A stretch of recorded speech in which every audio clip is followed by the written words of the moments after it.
Hey nerds! You know, if any episode would have made a good two-parter, it would have been this one.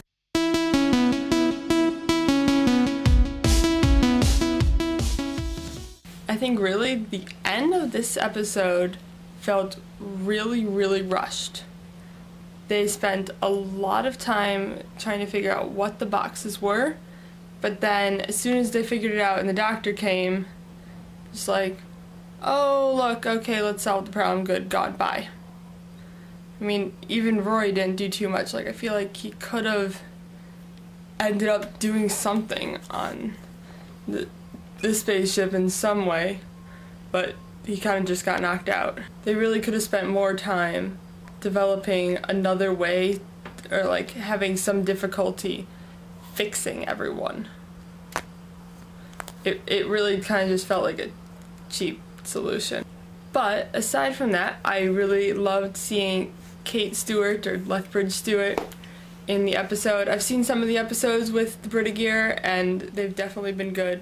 He's a good character. I kind of wish they had people more like him, because he's definitely, like, he was very grounded on Earth from the episodes I saw. Grounded on Earth, and he didn't really understand what the doctor was going on about, but he just knew that the doctor knew what was going on. He just kind of was like, I have no clue, but I'm gonna listen to him.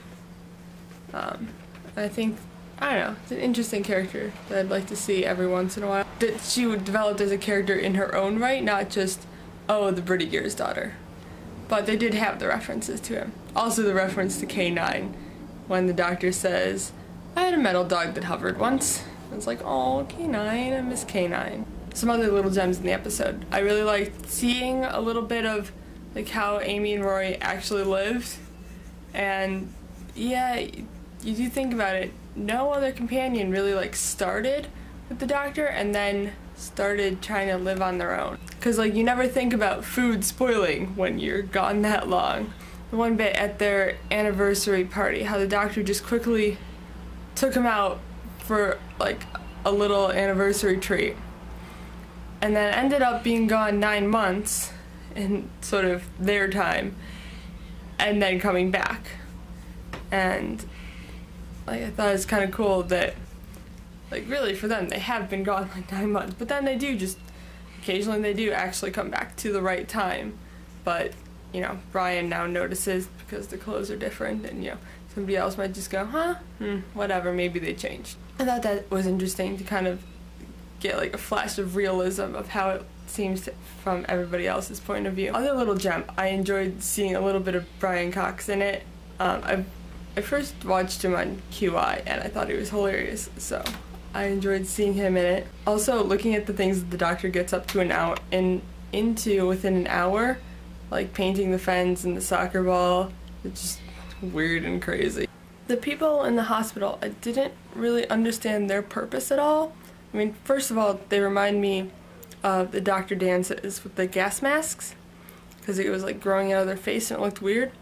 But other than that, what was the purpose of them? They kind of took people up to the spacecraft and then what, like just knocked them out? Didn't really make any sense to me. I didn't see the purpose of them at all. Like really, you could have just zapped them up. I think that was a really random thing, how Amy somehow married Henry VIII. Was he the king that had a thing for redheads? I mean, I guess that makes sense, but it's just really random. I also liked how they kept with in Pond Life. They had the months like scrolling through. Oops, not dropping iPod. And then in here they also had the months because, you know, to reiterate that the doctor was saying, and some of them were very creative, especially the one in the grill. I really liked the line where he said, you were the first face this face saw, and it seared onto my heart. And it kind of made me think about Rose, because Rose was the first face the 10th incarnation saw.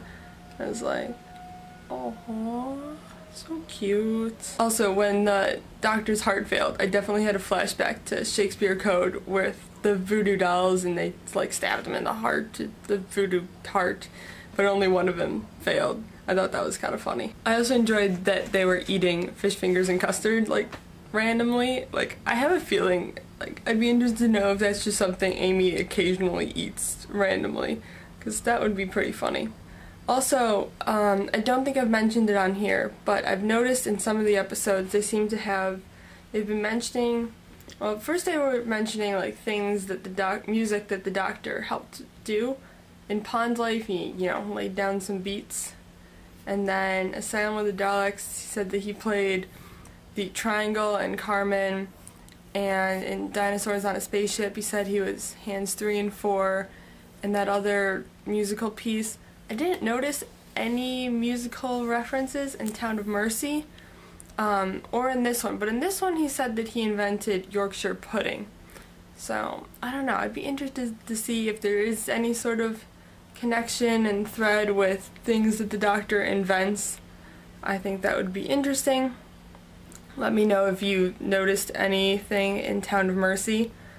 But until then, I will see you guys, sadly, after Amy and Rory leave. Oh,